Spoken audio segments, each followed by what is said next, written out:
պարտականությունն է, չգիտեմ ինչպես, բայց ուզում եմ ոչ չասել, պայքարը շարունակել։ Ու մտքիս մեջ Աստծո ողորմության մասին էի մտածում, Աստծո ողորմությունը, Աստծո տեսանկյունից, ընդհանուր առմամբ Տիրոջ ողորմության մասին էի խորհում։ Երեմիայի մեջ նման մի լավ խոսք ասում, Տեր քո ողորմությունը ամեն օրվա պես նորանոր է, ամեն օրվա պես նորանոր է, նոր օր է բացում, նոր լույս է ծագում, Աստծո ողորմությունն էլ նորանոր է մեզ համար, ինքը մեզ նայում արդեն նորովի, նոր հայացքներով, եւ ես ուզում եմ այդ հայացքների տեսակետը ավելի լավ ընդգրկված է Սաղմոս 102-ում, ես իմս առաքելական եկեղեցու Աստվածաշունչն եմ եկում 103 Սաղմոսն է։ Ես ստղից կարդանք անունայտև հանրադառնանք Սուրբ պատմությաններին։ Օրհնի Տիրոջը իմ հոգին, եւ իմ ողջ ոսկորները նրա սուրբ անունը, օրհնի Տիրոջը հոգին, եւ մի մոռացի նրա բոլոր պարգևները, նա որ քավում է քո բոլոր մեղքերը, բժշկում քո բոլոր հիվանդությունները, նա որ քո կյանքը փրկում է ապականությունից, քեզ ողորմությամբ եւ գթությամբ պսակում, նա որ քեզ տալիս է քո ցանկացած բարիքը, եւ քո մանկությունը նորոգում է արծվի նման։ Աստծո ամեն մի առավոտ որ մեզ բացում է, այս բնութագրությամբ ինքը ամեն մեկից յուրահատուկ նայում է մեզ։ Նայում է մեզ, որ մեր ցանկացածը տա մեզ, ի բարին տա մեզ, նայում է մեզ, որ մեզ սրտանց ներելու, նայում է մեզ, որպեսզի մեզ բարիք արի, ցավել ունենք բժշկելու նպատակով։ Հետաքրքիր է Աստծո տեսանկյունը ինչքան է լավ բարի կարեկցանքով ամեն մեկիս հանդեպ։ Սա ամեն անգամ մտաբերելով մեր հավատքը վեր առնում։ Եվ հենց Աստված գործում է մեր հավատքի միջոցով, չէ՞։ Ամեն։ Ասում լսելը հավատքից է, իսկ որտեղից հավատքը խոսքի վրա հիմնվելով, որ Աստված այո, այսօր ինձ համար բարին ունի, նոր նպատակ ունի, լավ նոր նպատակ ունի, որտեղ իր ողորմությունը հավիտյան է, այսպես է Սուրբ գրքում նշված բազում տեղերում։ Բայց գիտեք, հետաքրքիր մի քանի տեղեր կա, որ շարունակում է, որ Տիրոջ ողորմությունը հավիտյան է նրանից երկյուղածների հանդեպ։ Ոչ թե հենց ողորմությունը հասնելու է քեզ,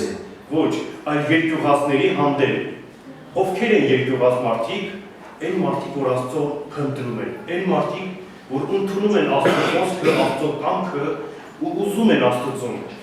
Անկախ ամեն ինչից դու պայքարում ես Աստծո համար, քո սիրտը պայքարում է, քեզ փափագ ունես Բարձրյալի հանդեպ, սիրո փափագ ունես, աղաչանք ունես, անկախ իրավիճակից, ինչքան մութ, ինչքան վատ, երբ որ դու Աստծուն աղաչանքով ես մոտիկանում, վախով ես մոտիկանում, այո, այդ գրված է, որ այդ մարդու հանդեպ Աստծո ողորմությունը հավիտյան է։ Այս ձևի այս խոսքերով բնութագրով Աստվածը քեզ համար պատրաստ է ողջ կյանքի ընթացքում եւ հավիտյանության մեջ։ Դուք աստվածաբանների մասին եմ մի քիչ ուսումնասիրել, այն տեսակետը թե ինչ ով է ողորմողը, Աստված, իսկ ինչպիսի դիրք ունի Աստված։ Մենք տեսնում ենք Աստվածաշնչում Աստծո տարբեր երևույթների մեջ, ասենց ասել։ Տարբեր իրավիճակների մեջ, երբեմն կոտորում է եւ նաեւ ողորմում է։ Տեսնում եք, Աստված երկու ձևով էլ գործում է։ Իսկ ով է ողորմում, ով իշխանություն ունի հատուցելու, վնաս պատճառելու, ջախջախելու, ասում է չէ, լավ, սրան չհատուցեմ այս վնասը։ Այսինքն ողորմություն անողը իշխանություն ունեցողն է, արդար դատավորն է, ամենակարողն է, բարձրյալն է, ջախջախիչն է, ինքը մտածում է, որ քեզ ողորմությամբ հանդես գա։ Եվ մեզնից է կախված այդ ողորմությունը կընդունենք, թե չէ։ Մեզնից է կախված Աստծո ողորմությունը, մենք կփակենք, թե կբացենք, թե կհասնի մեզ։ Ուզում եմ շարունակել այս հատվածը վերջացնել, այնուհետև նոր կտակարային անդրադառնալ։ Տիրոջ ողորմություն եւ Տերը ողորմություն եւ իրավունք է շնորհում բոլոր զրկվածներին։ Տերը իր ճանապարհները ցույց տվավ Մովսեսին եւ իր կամքը Իսրայելի որդիներին։ Գթած, ողորմած, համբերատար եւ բազումողորմ է Տերը։ Տերն իսպար չի բարկանում եւ ողջ չի պահում հավիտյան։ Չվարվեց մեզ հետ ըստ մեր մեղքերի եւ մեզ չհատուցեց ըստ մեր անօրենության, այլ որքան բարձր է երկինքը երկրից, այնքան զորացրեց Տերը իր ողորմությունն իրենից երկյուղածների հանդեպ։ Հալելույա Տիրոջը։ Տեսնում եք, որ Աստված շեշտում է հավատացյալներին, Մովսեսին, իսրայելացիներին, որ սիրում է։ Հետաքրքիր է, երբ որ ես այս բանալի շուրջ խոսում էի, մտածում էի շաբաթ օրը, ուրբաթ օրը, շաբաթ օրը արդեն ես մտածում էի ողորմությունների մասին, հետաքրքիր է, առավոտը, շաբաթ առավոտ, որ վեր կացանք Արմինեից տունն էինք, հաներս մի հարց տվավ, ասեց արդեն ես ուզում քեզ մի հարց տամ, ասի ինչ հարց է, առավոտ, ասեց Իսրայելը, վեր հիմա ջախջախում, Աստծունն է, ասի հա, ասպա ոնց է թողնում, որ սենց կոտորվեմ, տեսնում ես Իրանը ինչ արեց, ասում հա, լսել եմ, ասում սա մարդկանց մեղքն է, ասում թե մարդկանց մեղքն է, բայց Իսրայելը Իրանը չի, ասում հա, բայց նկատով էր շատ խորհրդային է, ու Սակյան, իմ պատասխանը ես ռեալ աստվածաշնչյան պատասխանեցի, որ մարդուց է կախված, որտեղ Աստված հստակ սահմանումներ ունի, կանոններ ունի, պատգամ ունի, օրինակ երկրորդ մնացորդի մեջ հստակ ողորմության արժանանալու Աստված պատգամ է տալիս ողջ ազգերին, եթե իմ ժողովուրդը խոնարհվի, աղոտ քանի, եւ ինձ դառնա, ես նրանց ողորմություն կտամ, ես նրանց կհավաքեմ, կբարձրացնեմ, եւ շատ անգամ ասում, շատ անգամ Աստված Իսրայելին փրկել է ամենալավ ձևերով, որ պատմության մեջ չի եղել։ Իսրայելը ապրել է այնպիսի օրեր աստվածային բարգավաճում Սողոմոնի օրով, ասում կողքի հարևաններս 20-ն հարկ տառը։ Ասում օրինակ ես ինչի Իսրայելից պետք է, ասում եթե ինչ որ հարևանակ արտեզոնայինս վախտին իր Իսրայելին հարկ ատվանում, որտեղ Աստված է տենց կամեցել, բարձրացրել է, ընենց է արի ենթակառուցվածքն, ստեղով պետք է անցնես այսքան հարկ ես մուծելու։ Ու անընդհատ Իսրայելի բարգավաճման ատարի, հարավից, հյուսիսից, նենց արել որ թե ասում են, բայց մեզ փողեր ենք պատտալիս։ Ու Աստծո ծրագիրն է, Աստված է ինքը նենց արել, որ այս Իսրայելը բարգավաճի, անհատը Սողոմոնը բարգավաճի, միակը ապրի, որ ողջ պատմության մեջ իրանմանը չլինի։ Բայց պատմության մեջ տեսնում ենք, որ իսրայելցիները ասում կռապաշտությունով, տարբեր մեղքերով զզվեցրին, ձեռքերը քաշեց։ Ամենակարողի ձեռքերը եթե քաշվում է մեր մեղքերի պատճառով, գիտենք, որ մեկն էլ սատանան քննած չի։ Նա իր սև գործը կանի, իսկ ինչ անում սատանան գողանում է, թալանում է, սպանում է։ Եվ տեսնում եք աշխարհում այս ամենը, որ կատարում է հեղինակը սատանան է։ Ասում մեկ է, Իսրայելը Իրանն է։ Ասում հիմա իմ բոստանը սրնի, չքան էլ ասում վատ բաներ անեք դուք, ես իմ բոստանս չեմ թողնի տալորային։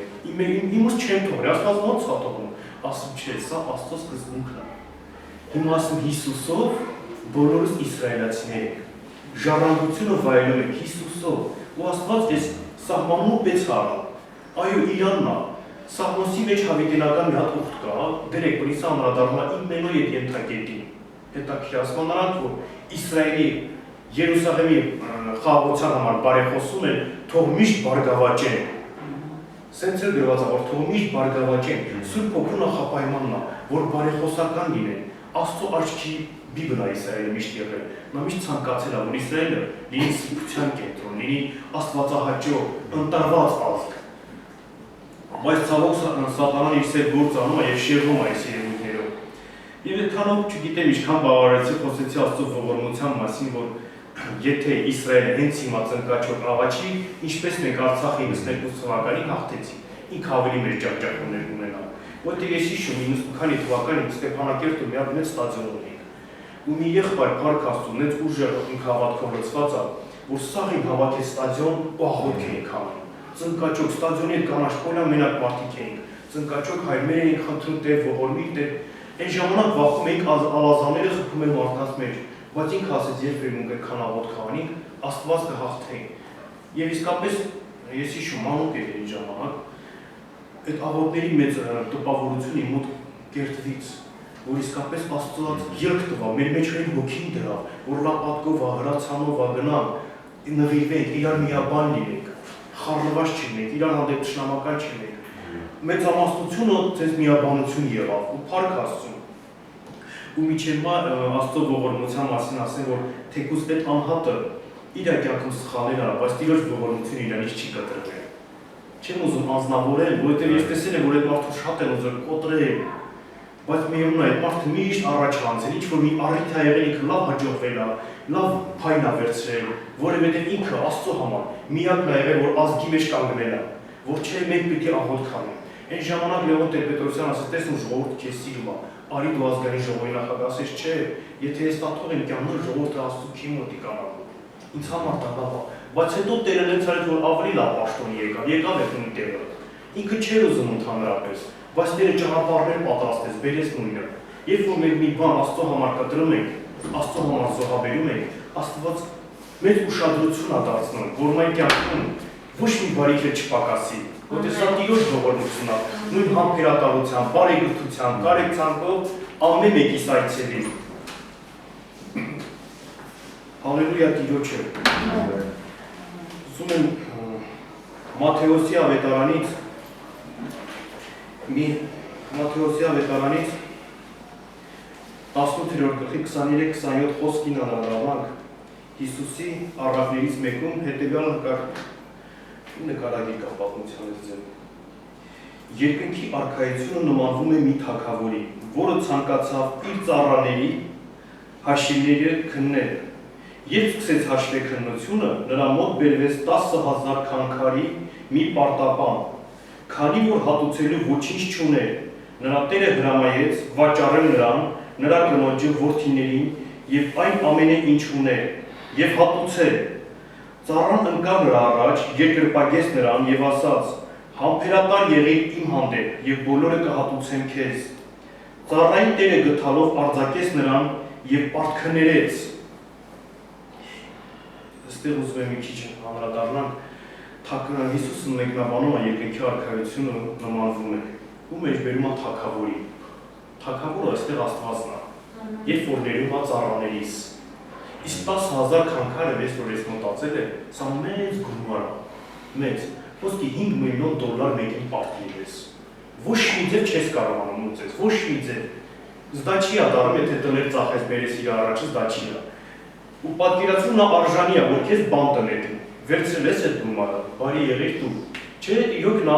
դու արժանի ես, որ հատուցվես, եւ այդ Տերը տարա քեզ պատժի, ամեն ձև դա արդարացի է։ Բայց նա երկարաձգեց, քանի որ աղաչեց։ Մենք տեսնում ենք, որ ովքեր կարող են արժանանալ, ովքեր որ խոնարհ սիրտ ունեն, կարող են խնդրել Աստծուց։ Այս չար ազգի մեջ բոլորս Աստվածաշունչն ասում է, Հռոմեացիների 3:23-ի մեջ ասում է, որ ամենքս մեղավոր ենք, մեղք գործեցինք եւ պակասեցինք Աստծո փառքից։ Ամենքս մեղքեր ունենք, հատուցելու պատժի